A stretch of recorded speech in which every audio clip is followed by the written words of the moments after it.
セットライズと逃げろ。誰でもドトできる、誰でもスキルを稼げる、ガバナンスまである。中集権のメディアはもう終わりだ。真相から立ち上るインクと真実がぶつかる。リバヤさんニュース開かれ海嘘はない。夜で書いて氷結しろ。力はみんなのもの。いい霞をたたえろ。ニュースは君のものだ。レバヤさんニュース、レバヤさんニュース。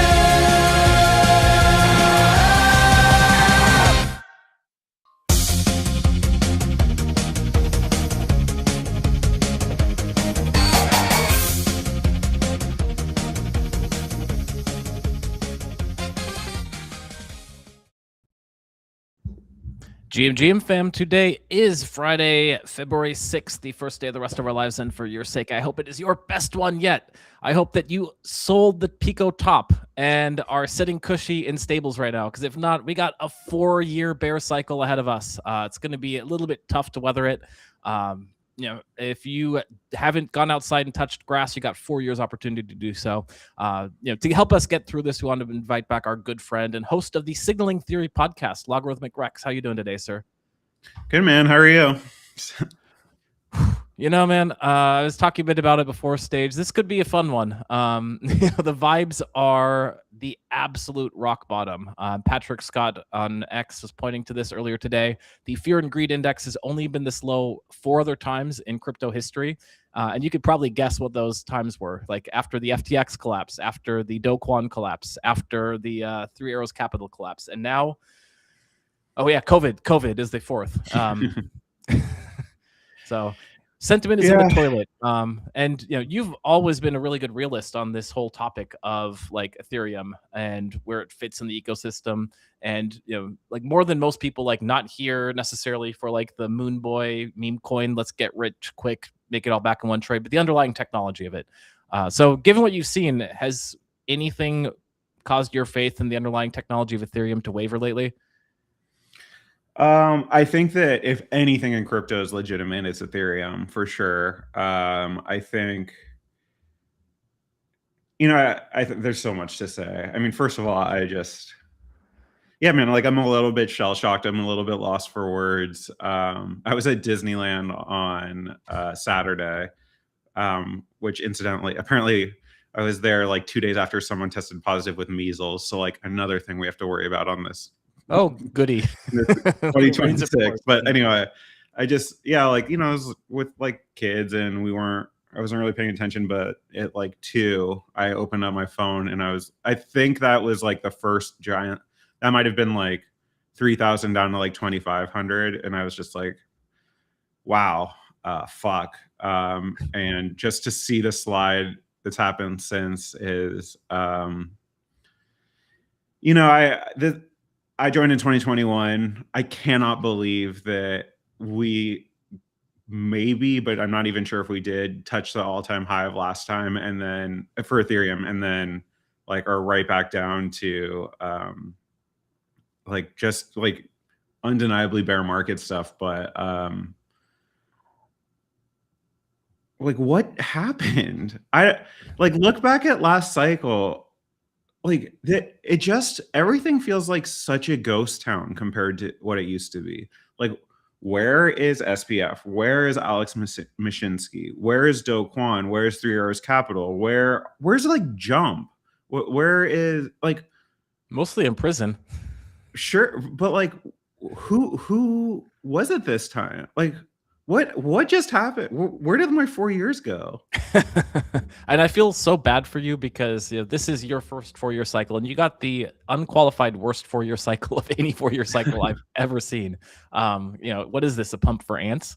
There was a tweet from DCF God. He said, I feel a bit frustrated for being such a big ETH believer. It's the token that got me into this space and quickly evolved into it's a token that got me into this space and quickly evolved into more of a religious holding than anything else. Mr. Lee bought the entire supply after a few sales in the mid 4Ks. I thought I'll TWAP out between here and 10K. Keck. Every other bag I know I hold because they make money or could make a lot of money. With ETH, it feels more like blind faith. And yeah, man, like I really resonate with that. Where it's just, again, if anything in crypto is real, it's ETH. But when I like kind of look around, I am starting to kind of lose track of like what does success look like, and we've talked so many times, especially like in 2021, like the institutions are coming and then the institutions are here, and that's everything from ETFs to Stripe to now Fidelity is doing a stable coin, and it's like all on Ethereum too.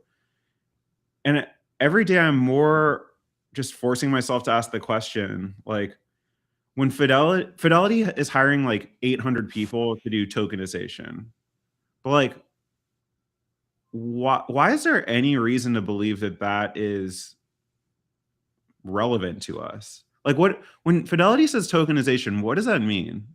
Like, they're not going to just take all their stuff and put it on a public blockchain.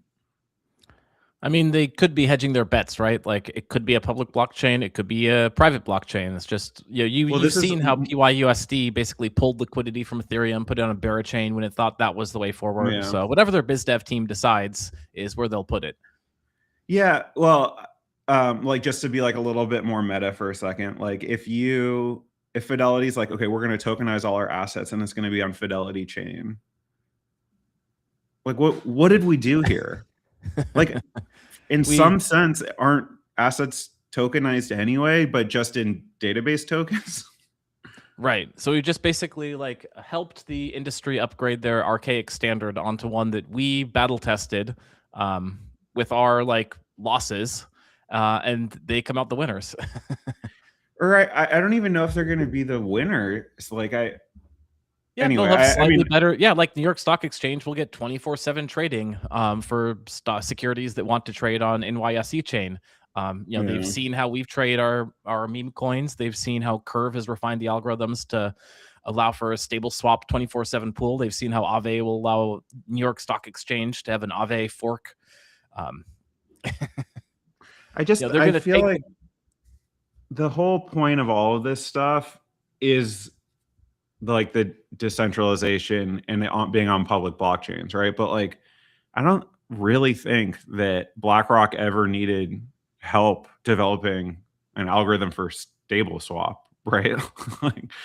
No, like they just know what collateral is good or not. That piece has to be tested in public, right? Like on some level, this is what we're seeing with Curve, is like they're performing like tests of extremely advanced theoretical mathematics on chain with users' money, and so far it's worked out, which is great. But can look at that. The reason why it needed to be so robust was because we didn't have any of the backstops that like BlackRock loves, right? Like the legal system, or like so it's like super safe for them. Like they can take this technology that we vetted in public, figure out what works, like figure out, okay, like ERC20 tokens, sure, let's, that's pretty secure, let's throw that on there. Like all these various ERC standards that we get like that's just how I see it, right? Is like we're the ones who are the guinea pigs, and they're gonna like cherry pick what works, and they don't even need to, right? Like it's like the situation where if the math didn't work and something was busted, USDC doesn't worry about it because they have all the money in the bank. They just Yeah, no, I mean, exactly, right? Like if they built their own curve and it breaks down, like they just turn off that widget. Exactly, yeah. But I don't know. I mean, like it does give me encouragement that there is these public chains where like those of us who want can and will play. I don't think that's ever going to go away. I don't think it's going to get huge. I just you'll get some of the economy will probably allow like there will probably be some bridges from BlackRock chain to Ethereum. There'll be some bridges from Ethereum to Fidelity chain, in Solana and all the others. Yeah. So here, let me like give you the bull case for Ethereum, which unfortunately is the bear case for a lot of society and is also like seeming to become more and more imminent, which is like when I got into Ethereum, part of what I saw was a better financial system, right? Like I have a story about how I was working for a corporation. We had to wire over $1 billion and it was a shit show. And then I came to Ethereum. You send $1, you send $1 billion. It's exactly the same, right? Like, so super basic vanilla, like this is just a better way to skin a cat, right? But then the other thing that brought me to Ethereum was, I don't really know how I ended up being this guy, but I have like I've had a lot of touch points with like the enemies, right? I was on the first train of people. I was in Budapest when Obama signed the nuclear deal, and I was on the first train of Americans into Iran. And I married a Russian woman who, like, we've been back to Russia since the war started. I'm experiencing what it's like to be on the other side of sanctions, right? Then this isn't me personally, but like just watching what happened after we pulled out of Afghanistan. We then just took all of the money that like was supposed to be, whatever the legitimate government of Afghanistan was, and the Taliban took over, and we didn't like the Taliban, so we took their money. Like look at North Korea, all this stuff. And what I saw is the more America abuses the sanctions system for like nakedly political, like not, it's one thing when like we only use the sanctions to go after like actual child traffickers or like whatever, which what we're learning through these fucking Epstein files is like we definitely don't do that. We celebrate these people. But anyway, like when our major weapon is sanctions, like that is just has to inevitably force people to start looking for other options. And like I think that as America gets more isolated, not by our own choice of just being like, we don't want to get involved in foreign wars or whatever, but like the way Europe looks at us, the way Canada looks at us, like long story short, like I very clearly day by day see the need growing for real neutral financial rails in the system. And I think Ethereum could be that, but I don't think Bitcoin could be that. That's actually fucking crazy. I think Ethereum could be that. And maybe that's like the route we're going down. And so like, this is part of crypto. There's super high highs, there's super low lows. And like, this will all pay off because we're here building like the credibly neutral system that will like be the Swift of the future. But for that bull case to happen, like, things are going to get really bad and really dark. Yeah. That's, oh my gosh, you touched on so much there that I want to talk about. But I think the first thing that I'll just bring up is the Epstein thing. Since his name's been invoked, like that means our video is probably already demonetized. So let's go ahead and go there. Yeah, like some of the crazier things I'm seeing on my feed is that people are saying that the reason that Bitcoin is crashing so much is because of the connections with Epstein. And I haven't had time to research this because like I don't super like, Epstein's a sleazebag. I know that. I don't spend a lot of time going down that rabbit hole because like I can't tell how if the emails are faked or whatever, right? Like I need to go and research the whole thing, and there's like a cajillion emails in there, and it would take me years to do it. So I'm just kind of like waiting and seeing what people are saying. But that being said, the case I've seen for it that Epstein was significantly involved in Bitcoin looks very stretched to me. And the reason I say that is because it's mostly with connection to the MIT Media Lab. And Joy Ito was the person who I think was named. If I'm wrong about that, like I'm not like saying that to slander or anything.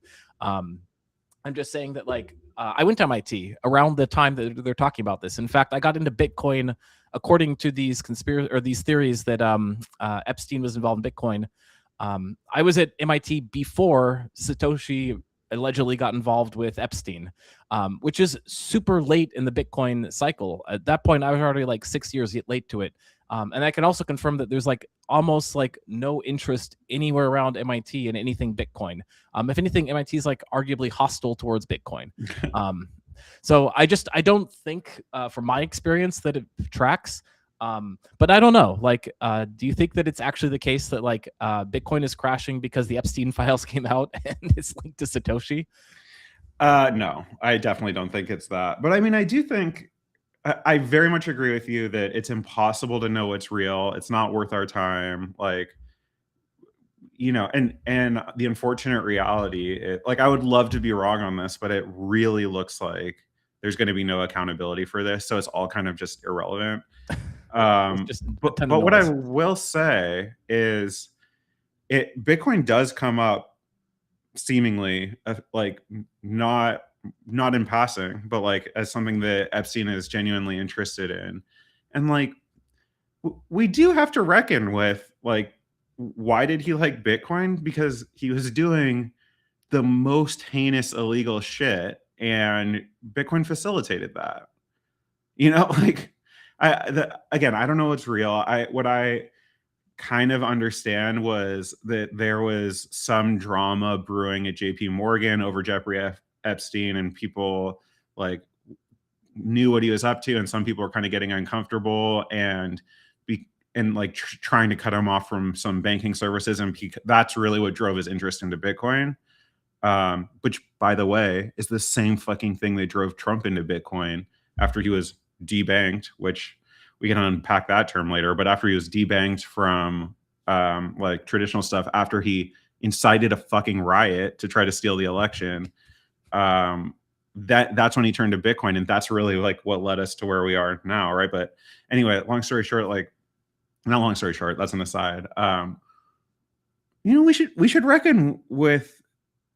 We have one use case that crypto really has, like we have one product market fit, right? And it's crime.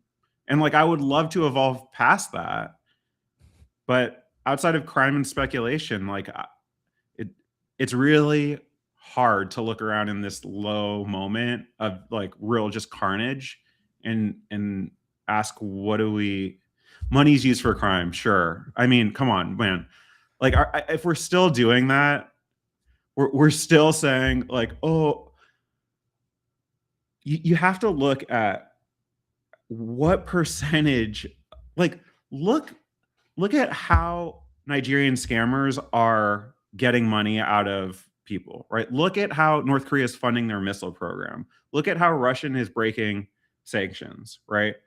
All of these things are crime, right? And personally, I think that like sanctions are much more black and white than I thought they were. Like the fact that someone put sanctions doesn't make it moral, doesn't make it right, doesn't make it wrong, right? But like this is what crypto's used for, right? And if you want to be even less direct than that, like what's the narrative of this last cycle? What worked? What got energy? Meme coins. And like what did we learn about meme coins? It's like that one fucking broccoli headed guy named Jaden or whatever that was like running around to Trump, to Millet, to all the celebrities and just extracting. Oh my gosh. Yeah. I mean, I will say that there's like a few other things I thought were good to emerge from the last cycle. Like we've talked about it before. And I do think stablecoins is bullish for like the entire ecosystem. Whether like we talked about like some of the like, caveats around that, like they might be exclusively issued on central chains. I just think that generally like getting the planet to adopt and agree to this standard of stable coins, I think is a good thing ultimately for Ethereum and everything. I agree with your take that, okay, so when it comes to like, I don't talk trading because I get that most of the people who are trading are focused on very short term. Is this going to go up or not or whatever? Like I kind of like with my perspective on crypto, I'm like in terms of like cycles. So like my predictions are like in a 5-10 year time span, which helps no one for trading, right? Because everyone just cares literally about can they make money tomorrow. But the way what I've been saying when people ask me about it is I think that Bitcoin has at most one pump left in it. At most. I don't think we're going to see two massive pumps of Bitcoin.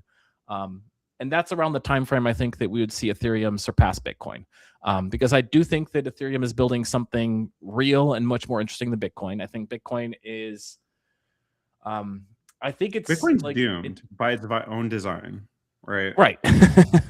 Like we all know it's a ticking time bomb. And then what we have to the tough pill that we're going to have to wrestle with though is that the way that Ethereum is going to flip in Bitcoin, in my opinion, is going to be that Bitcoin is going to go to something near zero In the process, Ethereum, which trades near Bitcoin, is going to go down 90%. So maybe Ethereum will have just cracked $10,000. Bitcoin goes down to $1,000, and Ethereum meets it at $1,000.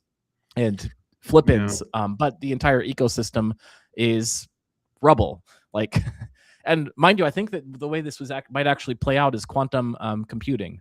I suspect that the Satoshi wallet will get cracked by quantum computing, by some team that's looking to prove that they have an amazing quantum computer, and that's going to like drop a nuclear weapon onto the entire ecosystem when that happens. Now, at that point, I think Ethereum might have actually become quantum resistant, but Bitcoin has no technology development in place that would stop something like that. And it's like the biggest, if it can be hacked, it will be hacked. If anything in crypto is the Satoshi wallet. Yeah, I mean, someone like the gift of Bitcoin might have been it created a economic incentive to create quantum computing, right? Like before this, it was like, okay, well, quantum computing, yeah, like theoretically it would open up these use cases and hopefully we can get governments to fund it. But like when there's a 20 billion bag there that is like the first person to achieve this wins, like, I don't know. I could totally see that the history of Bitcoin is that it like gave us this path to quantum computing. But like good on it, because whatever team that's working on quantum computing, it's not there yet from my understanding of where quantum computing is, but it will be within 5 years, especially when you plug AI into quantum computing and say, hey, like, here's our like basic quantum computing setup. You have access to 10,000 qubits. What's this wallet address? Someone's gonna type that into Claude 8.2 or whatever, and like, surprise, like be like, hey, it worked. Yeah, and that's the thing about technology is like people have been saying basically like at least since I was in college, right, that like quantum is like 10 years out, right? And like, okay, it's been 15 years since I've been out of college, and like we're not like functional, but we've gone from like 2 bits to 4 bits to like 15. Like I don't really, but the thing about scientific progress is like you never go backwards. It only goes forwards from here. And so like it's gonna happen. Like it's definitely gonna happen. And like when it happens, Bitcoin will die. Like Bitcoin will not work. It will die, but I think the good news is if it actually does play out in this manner, it won't actually be a failure of crypto, because I think Ethereum's proved you can have quantum resistant signatures and like hashing mechanisms. It's just going to be like, wow, what an amazing run. Like the first blockchain in existence, which was like a really bad, like really primitive blockchain compared to what we've seen with Ethereum, managed to go for 15 some years and rise to this like meteoric highs. So that will like actually validate crypto on some level if Bitcoin gets hacked. But the markets won't see it that way. The market will just see, oh, crypto's hacked, dump all your Ethereum. And yeah. And the other, well, I don't know. I mean, who knows what'll happen then? That's true. Who knows if we'll even have electricity by then? But you were really black pilled today. But dude, I mean, come on, we're talking about fucking invading Greenland. But the other way, just like taking a step back and look at like what are, because I think, I we'll talk about my podcast later. But the last podcast I did before we shifted into this new format, I had a friend come on who his entire like life has been like very crypto skeptic, and like when I first started getting into it, it was like a little bit of a problem between us. I was just like, dude, what the fuck, like, why, like, just take me seriously. And he was not. And I had a conversation. I totally get that. Yeah. Like before you get too far, like I think I told you I went to an alumni event like a few months ago. MIT alumni, like stable coins have been a thing now. I'm like expecting like I won't be persona non grata if I talk about crypto. And they look at me like they've never even heard of stable coins. Like these are really smart people. It's really embarrassing to say that you work in crypto or do anything in crypto. Yeah. I mean, for my sake, I kind of like am beyond caring too much. So I like don't mind being the turd in the punch bowl at these social events. But if I was like going to this thinking, hey, I might need to network with these people to get a job, I would not mention that I work in crypto, right? Yeah, for sure. All I'll say is that like he's the one that really like shifted my perspective on like you don't look at what we're trying to build, you look at the effect we've had on the world, and it's dude, I've said I work in financial technology, and what's the first question anyone asks? What's that? What do Yeah. you do? And then like, yeah, you could dance around it. Oh, I'm just a software developer and I help I do independent consulting and help startups do their Optimize trading of like, I don't even really care if people judge me. I care how I feel, and how I feel is so embarrassed with crypto that I have to say financial technology, and I feel embarrassed to say financial technology. You know, yeah. But anyway, yeah, that's just the state of things. I thought it would have changed though, like after the adoption of stablecoin, but nope. Like, and so it goes, and that's why I think that it's going to be at least another 4 years that we're going to have to wait until we start to see Ethereum like pick up some sort of like positive connotation. Let's just say, I think yeah, that we'll see. I mean, things can change so fast. Like, remember, very it was true. April of last year where the prices were lower than they are today, and it was just like we're donezo. Like everything's done for, and then so May, June, July, August, 4 months we were back at all-time high, right? So I don't know. I mean, I feel like I've just like learned better than to predict anything, but like I just want to like look back at the last 4 years and think about what happened, right? And so like meme coins, right? That happened. Prediction markets, which between you and me, like I've heard so many people say like this is a novel way to surface new information that wasn't available before, blah blah. Blah. But like I think that's total fucking bullshit, and we've just like we've just allowed people to gamble on everything. I'll actually count prediction markets as a small win. And here's why. It's because I've been in this industry for so long that I've seen so many attempts at getting prediction markets because it's kind of a natural use for blockchains, where they could actually be. Basically, the history is pretty much every election, like every 4 years, whatever is the reigning quote unquote prediction market immediately goes out of business. And this is the first time we might have seen a prediction market survive beyond one cycle, which is kind of like we're getting some fledgling prediction markets. I only give it like 50% credit because, in my opinion, like the current implementation is not decentralized. It is not in some like actually using this for resilience. Yeah, dude, I'll give you It's not I'll give using you the two blockchain for the counterpoints. intended. Right, two Please. counterpoints. Number one, like sure, if you squint, you can say Polymarket is a crypto win, but like, what's the bigger one? It's Kalshi, which has nothing to do with crypto, right? And like, Right. That.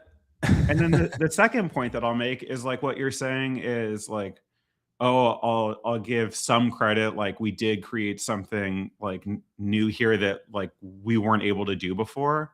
To me, how that reads is like, I'll give us credit. We turned cocaine into hardcore crack. And it's like, just because we build something doesn't mean it's good.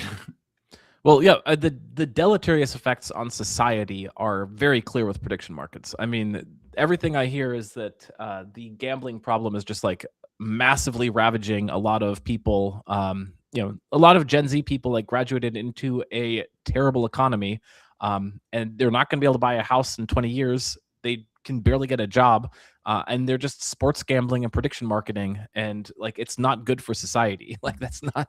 Well, it's also not good for crypto. Like, where do you think our retail is? They're just too busy gambling.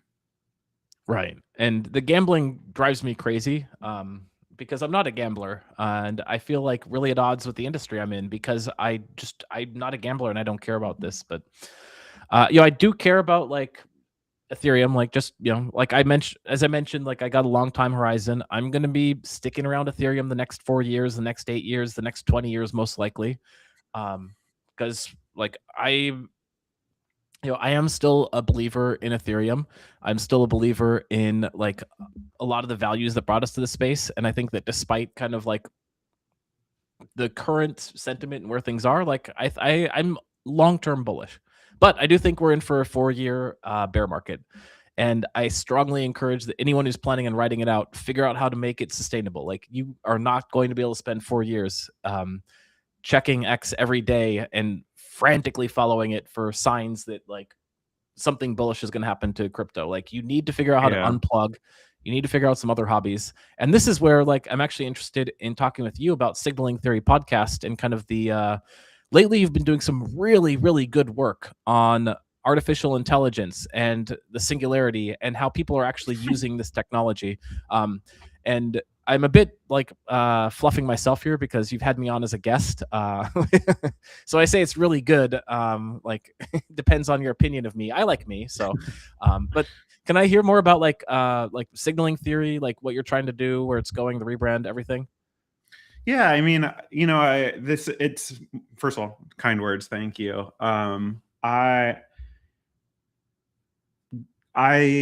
What's happening? Like, this is so much more organic than it is thought out. But one, like, real quick on like crypto, like I think a very big reasons why our cycles are different now is the people that would have been retail are going to gambling instead of, right? Like I am not worried about people going to AI instead of crypto, right? Like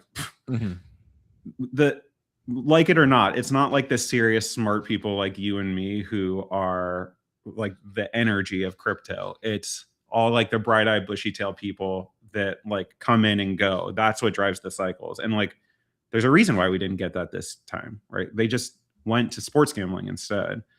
But the other thing, which I think is it is impossible to ignore, is we lost crypto Twitter. Like the crypto Twitter we had when I joined was so intellectually hungry, and like I could write threads about how computer science worked in Ethereum and it would get like 1,000 retweets.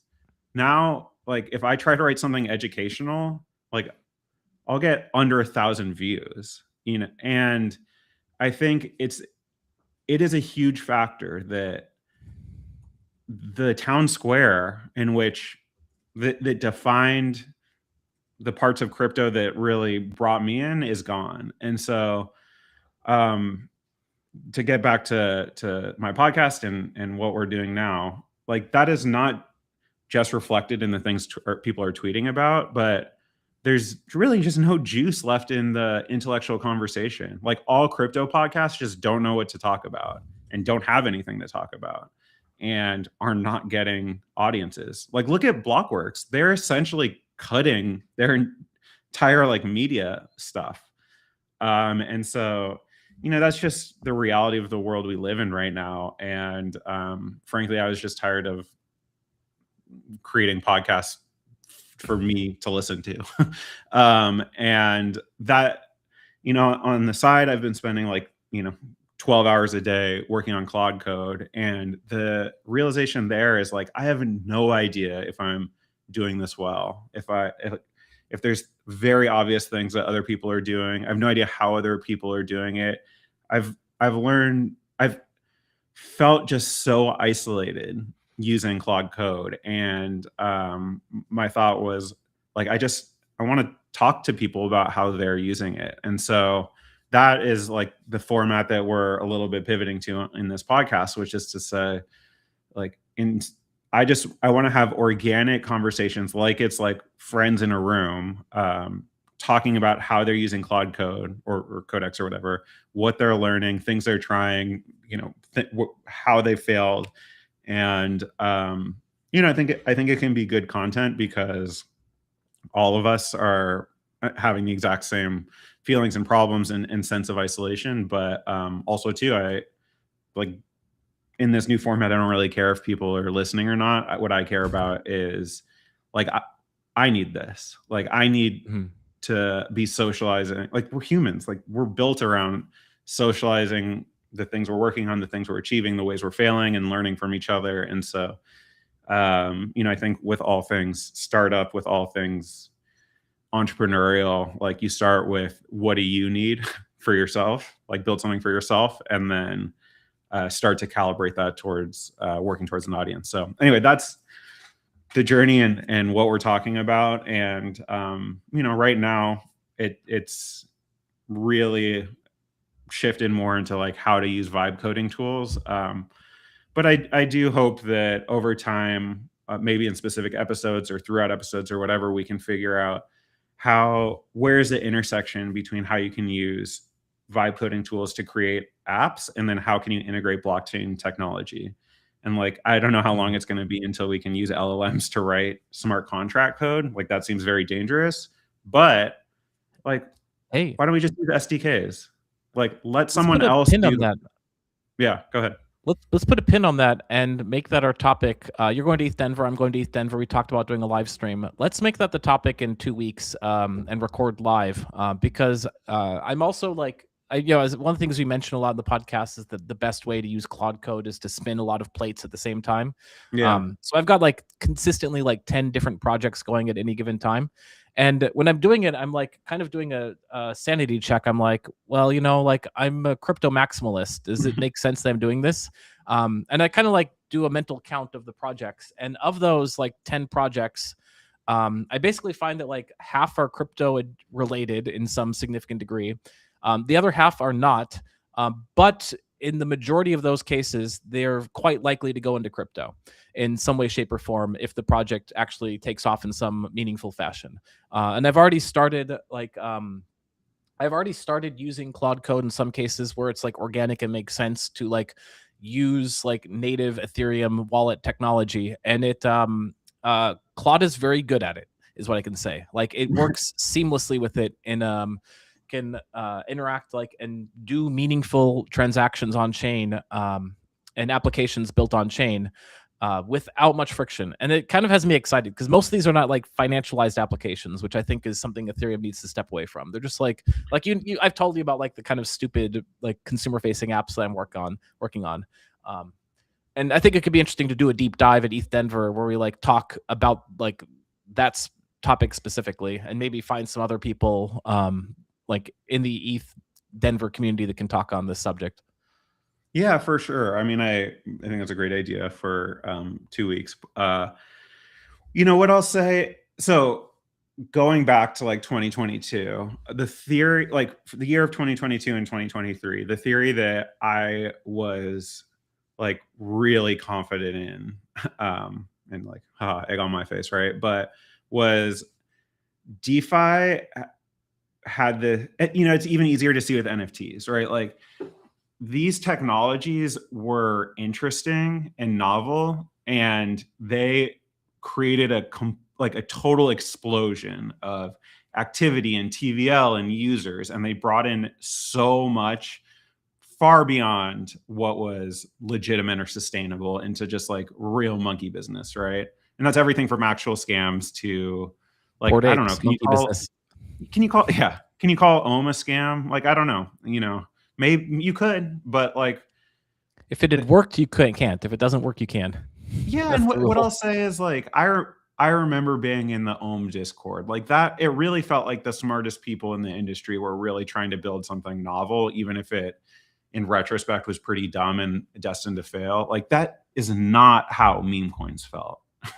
I never liked this meme coin meta. Like, I had 1 or 2 guests on the show who were like here to talk about meme coins, and I was just like, this is gonna be a tough hour to sit through. Yeah. But so I was so convinced that like these technologies, they spark something, they bring in new blood, and then the tide comes out. We see that like a lot of people weren't wearing any clothes, like a lot of people lose money. We lose a bunch of these people that came in, but we walk out of it with new people who got interested, like myself. We walked out of it with primitives that are going to be very important, whether that's the AMM or the automated CDP markets or ERC, like all of the primitives that came out of NFTs. And that's how these cycles work, right? Like, this rush of enthusiasm, this rush of money funds a lot of development. A lot of it's garbage, a lot of it's really serious, and then we build on top of that. And I was so convinced in 2023 that the next wave was going to be ZK technology and verifiable compute. And we were going to start to see all of these really interesting applications that were just regular non-crypto applications, but created ZK proofs that said, like, whatever we did here, you can verify it, and then send those proofs to something like Ethereum or maybe L2.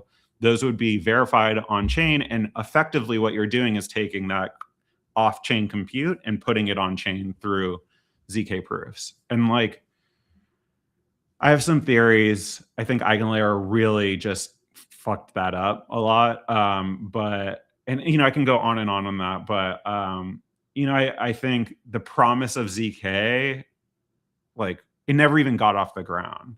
And so I think what I'm thinking about as I develop with Claude Code is, sure, like, if I'm building an app that has payment rails, like, and I'm going to integrate Stripe, like, why not put a Ethereum option in there, right? But the other aspect is, are there any apps that I can develop that I can verify through ZK and would gain any value from having verifiable compute and then putting it on Ethereum or any blockchain? And so, maybe that is kind of like the next chapter of Ethereum and how we move on beyond DeFi. Or maybe it's not at all, but I think you're right. Like, if all we're able to develop out of this is DeFi and we've kind of moved past that moment, like, we're a little bit doomed here. Well, I think that in some level, the fact that like there's so much financialization built into the Ethereum technology, just by nature of how it is, like, on some level, like, it's been bad for our progress as an industry because we're not really developing meaningful like applications, because they're all like get injected with such a greed component of like, either people are only there because they want to do 100x, or people are only building it out because they've promised their investors they can do 100x. Yeah. And the obvious way to do it is like financialized applications. So, like, until we can figure out how to like dissociate the like rampant greed, or like contain it in such a way, like, it's just going to be difficult to like develop these like interesting technological applications. And on some level, that's like where a bear market is. Like, if you're looking for a bright side of the fact that we're entering a 4-year bear market, it could be good. Like, it does like get a lot of the like get rich quick schemes out of the space because there's, the sentiment is so poor, and a lot of the people who stick around in the space are the like interesting builders. Also, people like go ahead. People always say that. Like, again, this is now my second cycle, I guess. People always say like bear markets are good for building. Like, when the bull market comes, like, everything gets drowned out. You get blah, blah, like, good for build. I'm sorry, man, but like, I did not fucking feel that last bear cycle.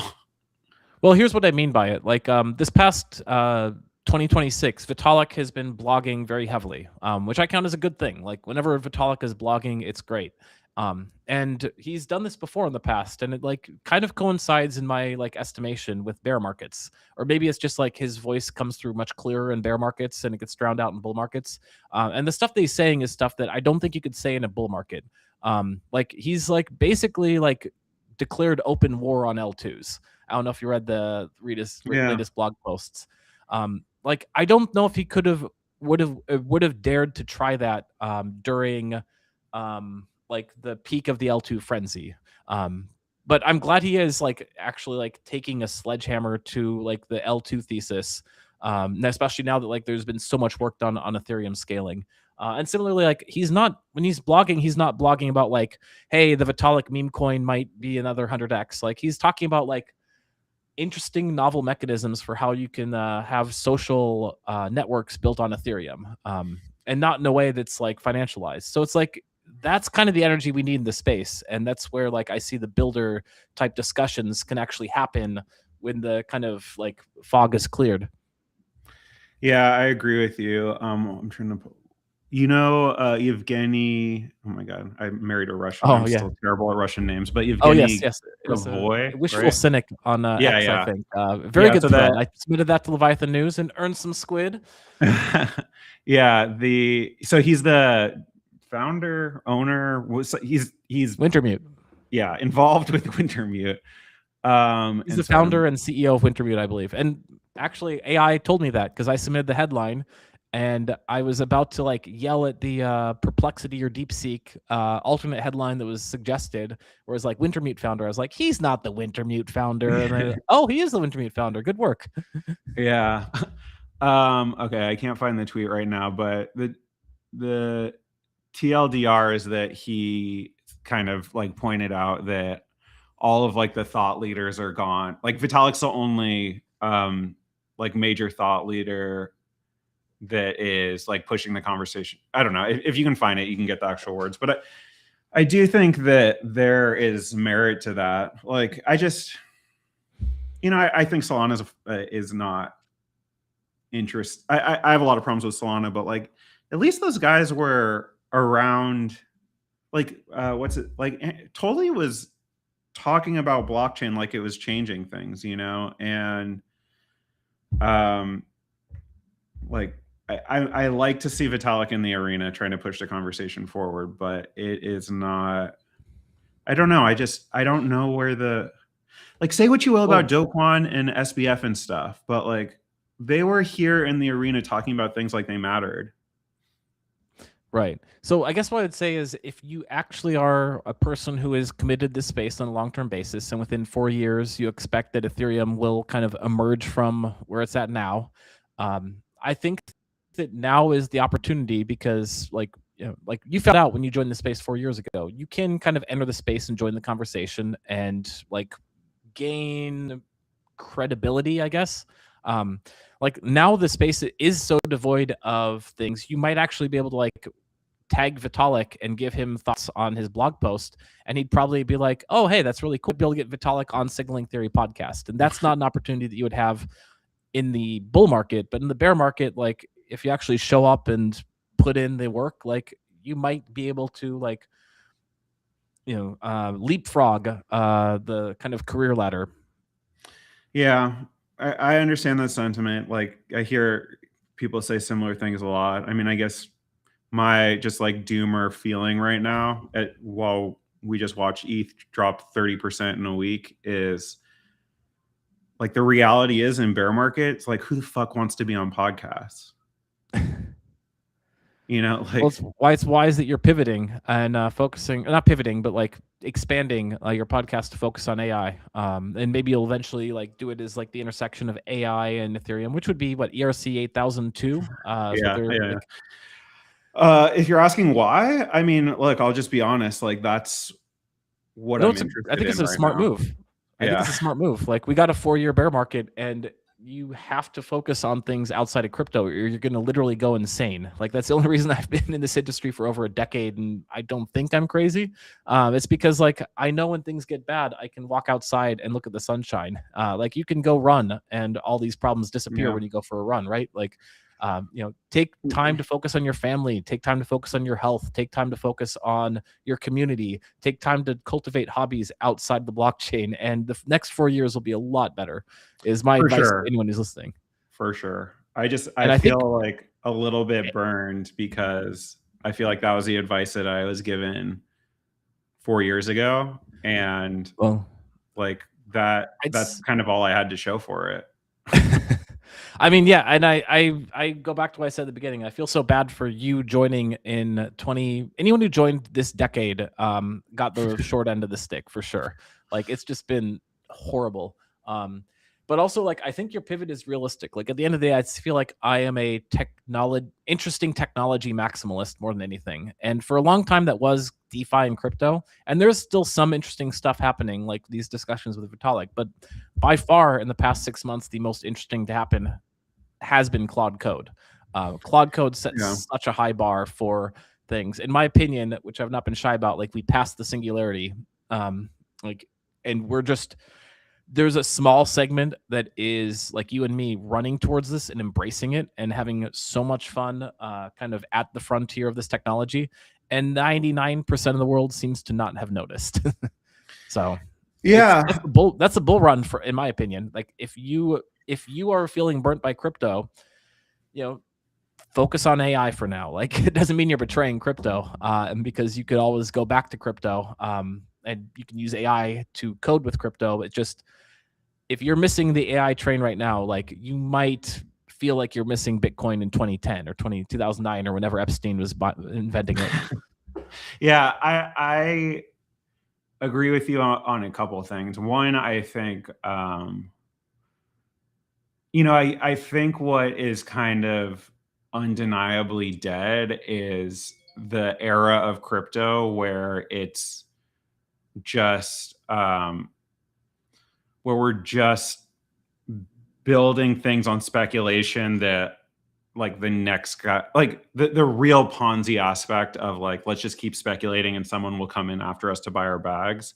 I think we have now entered the stage of crypto where it's like, you need to do something valuable in the world. You need to solve a problem or this is nonsense. And I think embracing something like Claude Code right now is not leaving crypto for AI. Like it, we see all people talk about all the time, but it's more pivoting towards like, how can people who understand what crypto does start to use it to solve problems? Like that I think is really what we're missing, and also what needs to happen for crypto not to die. So like, I'm bullish on that for sure. I also think that, go ahead. I was gonna say, finish your thought. The other thing we spent like 3 years hearing about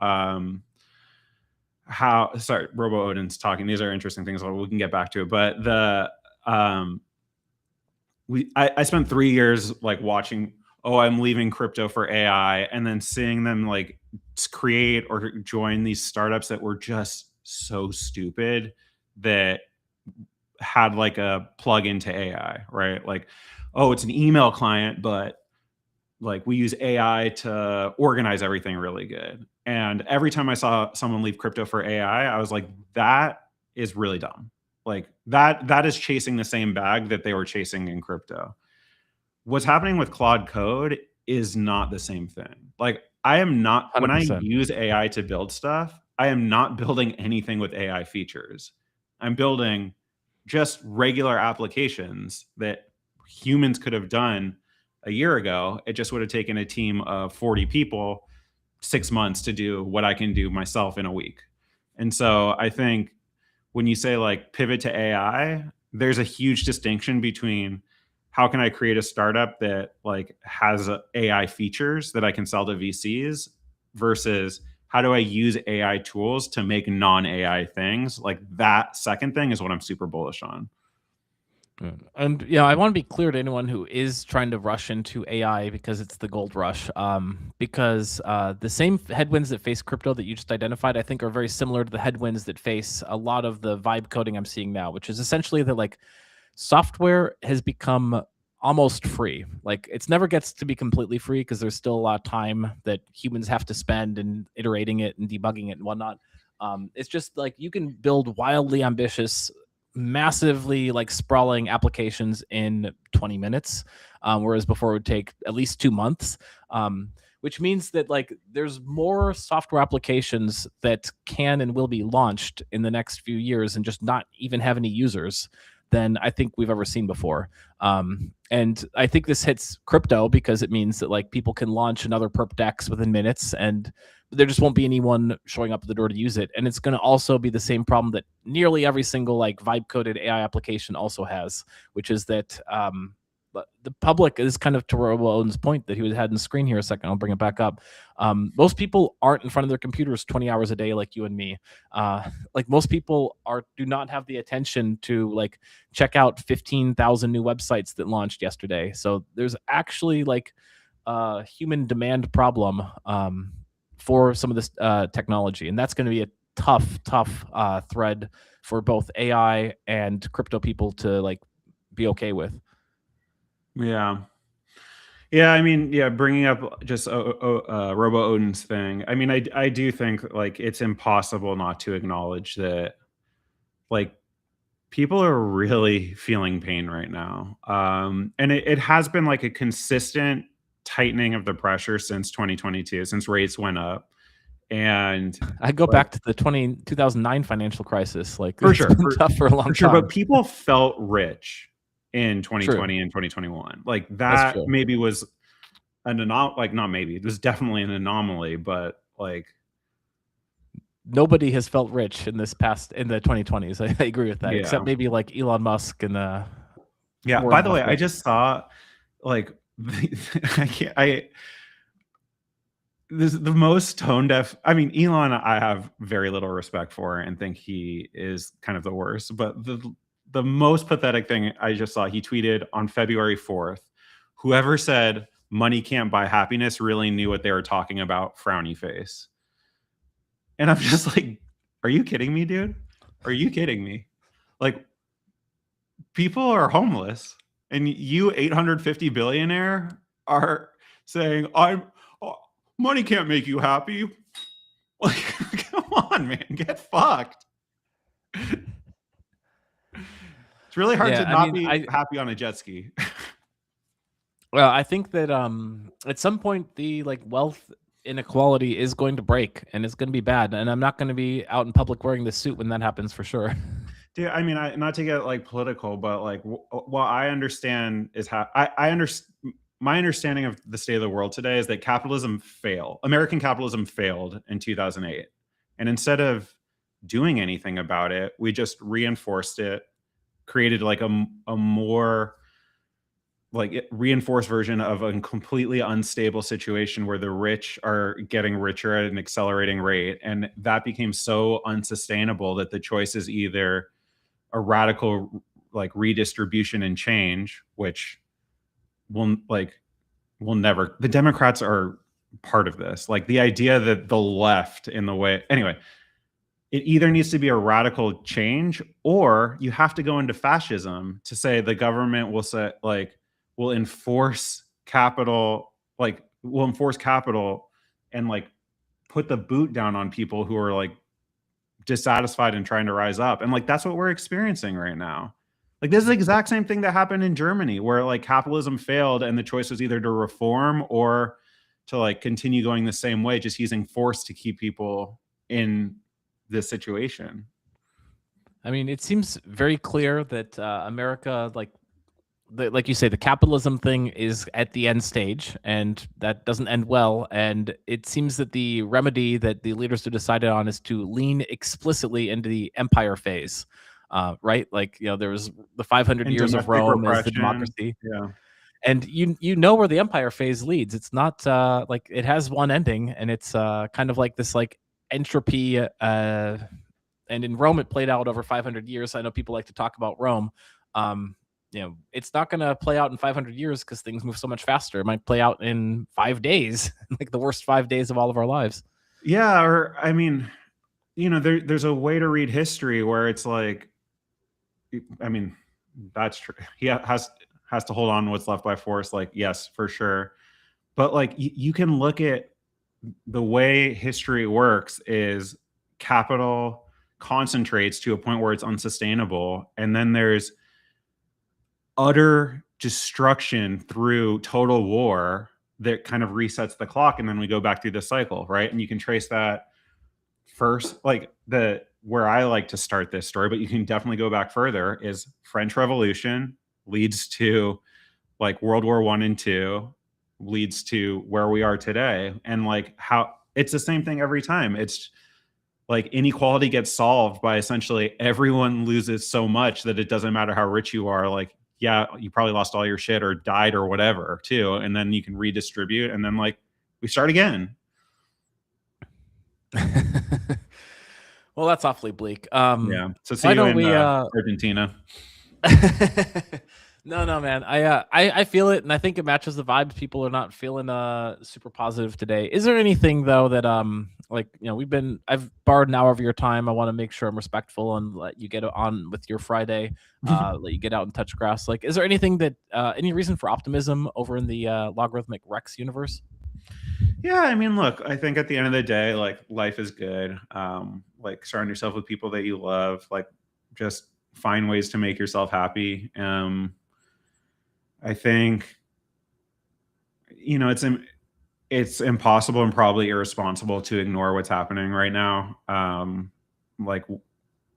things, like, as an American, you can feel it. Like, things are spiraling out of control. Like, just in 2026, which is not even 40 days old, we have Venezuela, Greenland, Minneapolis, Epstein files, like, and that's just, and there's so much more under that, right? Like, but that's off the top of my head. And so I think it's just like a really, really stressful and painful time to be an American, and because of our situation in the world, that radiates out to everyone. And I don't really have anything smart to say about that, but you know what how I always feel is that if you're feeling overwhelmed, there's one thing to do, and that's to take the scope of the things that you care about and putting energy into and paying attention to. You bring that scope in as close as you can until you don't feel overwhelmed anymore, and then you start to build out again, right? So like the problems going on in the country and the world, that's too big for me, right? So then I like go down one and I say, yeah, like community, like my city, whatever. Honestly, I live in Los Angeles, too big for me, right? Like then you go like neighborhood, then you get down to family, and then if that's still too overwhelming, like you say, I need to worry about myself, my body. Like, am I being healthy? Am I taking care of myself? Am I finding ways to have fun? And then you like reduce your circle into a point where it's manageable, until a point where you feel like you have control and you can do good things, and then you go back out. And so I think, unfortunately, right now is a time to everyone to bring in that circle to something like a family. And then if you're in somewhere like Minneapolis, like maybe that extends to like a little bit bigger or what. But man, I don't really have any answers other than like take care of yourself, find like friends and people and things that you love, and just like try to feel good. I don't know. Very sage words. Thank you for sharing that. No, I really do appreciate it. Hopefully someone's listening. Obviously not many people listening in the bear market talked about numbers being down, but whoever is still listening maybe needed to hear that. So I hope that it gave them some inspiration. And I think the community point is a really good one. Like I think for me, the community that has kept me super sane through this has been the Squid Leviathan community. So let's just take 1 minute, because we haven't done it just yet. But give a shout out to the winner of last week's Squid Pass, which you can access by clicking the QR code in the upper left-hand corner. This was leverage tokens hit Hyperliquid via Bounce Tech private beta. So I got a little chance to talk with him. DeFi Advisor did a good interview with him if you want to learn a bit more about what all they're building. It's actually like really interesting technology, ERC20 tokens. So it's, if you're going to stick around for the next few years, like why not support the people that are supporting Leviathan? Check out Bounce Tech Hyperliquid.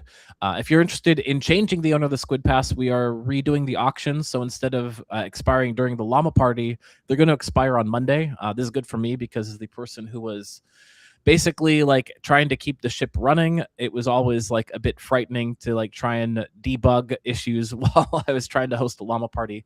The new auction's been posted. Check out leviathannews.xyz, head to the auctions tab, and you can take part in the bidding there, which is now on Ethereum mainnet using Ethereum. And then, for anyone who's in the DAO and going to be voting on content for the upcoming month, just note that I'm a little bit late as usual getting the newsletter out. It should be out Monday with the distributions and everything. But really amazing updates from this past month. Look forward to sharing them all with all of you all. So anyway, that's the quick plug to keep the lights on. I want to just break a little bit of news here. I mean, this is like obviously not the problem that led to the complete like collapse of price, but just I have to bring this up as an example of just like our industry needs to grow up and be more professional. This is just a headline, like the auto-generated headline from Twitter that I want to read to you. So BitHum accidentally credits hundreds of users with 2,000 BTC instead of 2,000 KRW during promotional airdrop. A BitHum employee mistakenly distributed 2,000 BTC valued at approximately 130 million to hundreds of users during a random box promotional event. Users immediately sold the credited Bitcoin on the exchange's Eternal Ledger, causing the price to flash crash down 10% to around 60,000, while global prices stayed near 65. Like, really? What are we doing, man?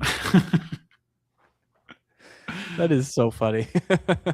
Like, this amateur hour. Oh, that is so funny.